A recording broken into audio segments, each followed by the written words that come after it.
Hi, my name is Ayodeji Adetimehin. I am a social worker by profession, and I work at Calgary Immigrant Women's Association. I'm here to talk to you today about violence as a social and workplace issue. Public Health Agency of Canada reported that in 2016, 26% of violent crimes accounted for domestic or family violence. Almost 67% of family violence victims were women and girls. Immigrant women may be more exposed due to specific barriers such as financial dependence, language barriers, fear of deportation, no support system, and a lack of knowledge about community resources.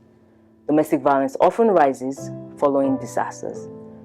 With the current COVID-19 pandemic, the Canadian Victim Services reported an increase in the number of domestic violence victims they served between mid-March and early July. Canadians collectively spend $7.4 billion to deal with the aftermath of family violence alone each year. Many resources are used to address the social, healthcare, justice system, employers and businesses, and community services costs of family violence. As women are mostly the victims of family violence, it affects their ability to maintain economic independence when domestic violence carries over into the workplace. A study of domestic violence and its impact on the workplace found that a third of workers across the country have experienced domestic violence in their lifetime. For over half of those affected, it followed them to work.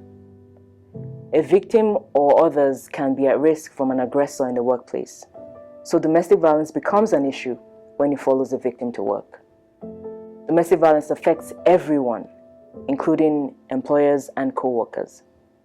A Canadian study shows that $77.9 million annually is what the Canadian employers lose to domestic violence. 81.9% of employees reported that domestic violence negatively affected their performance. 53.5% of victims have reported that abusive acts continued at or near their workplace. 37.1% said that their co-workers were affected too. Employers can make a big difference for affected individuals and other potential victims. Visit the website on the screen for resources on how to support your staff. Let's work collectively to take action against domestic violence.